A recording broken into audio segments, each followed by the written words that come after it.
Every hour, Peter and Elizabeth Bryant go nearly £5 further into debt. That's £116 every day, £3,500 a month. Mr. Bryant's a driver, his wife a cleaner. They can't pay the money back, so they face eviction from their home at High Wycombe in Buckinghamshire, where they've spent 19 happy years with their 3 sons. It's been a living nightmare. We've thought about that. Absolutely. And what will you do if you do lose your home? We just don't know what we do. We don't know where to go, what to do. We don't know. In 1986, the Bryants decided to borrow £6,000 to pay off various debts run up after he lost his job.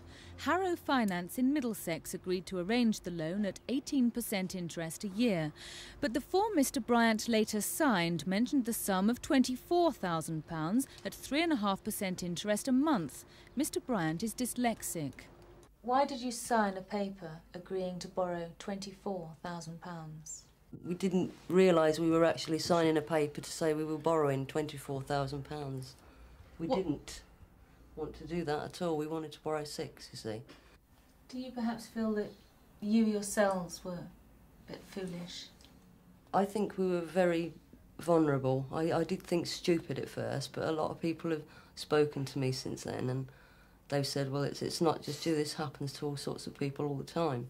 But I felt really silly. The Bryants say they never got the cash they wanted. Instead, they discovered their mortgage and a double glazing bill had been paid off. The rest was taken in advance interest. When they complained, Harrow Finance said it was too late to cancel the loan. The company said they were no longer involved. They were only brokers for Portsville Finance Limited, who'd come up with the money. The Bryants haven't paid any of the loan back and now owe more than £100,000. Portsville Finance own the deeds to their house and tomorrow will seek a repossession order. This particular problem happened before the new Financial Services Act came into force, and there was a very much a loophole in the law between the Consumer Credit Act and the Financial Services Act.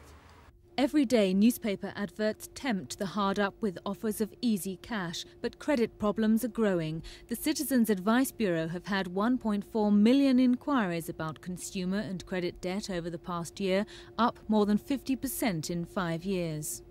A lot of these companies who are aiming these loans at people who are maybe having financial problems will actually make it conditional that they take over your mortgage.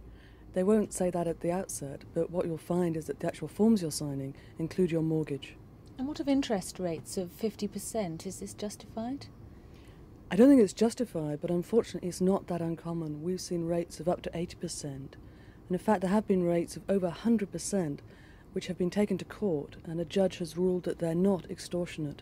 Portsville Finance Limited say they were in no way concerned and had no knowledge of the dealings between the Bryants and Harrow Finance. They are, they say, in no way responsible. Harrow Finance's managing director, who wouldn't give his name, said they weren't involved in the case and had no comment. He then slammed the phone down. As for the Bryants, they're having to sell many possessions to meet legal costs. They know their future depends on what happens in court tomorrow. All they can do now is hope. This is Kerry Swain for Thames News.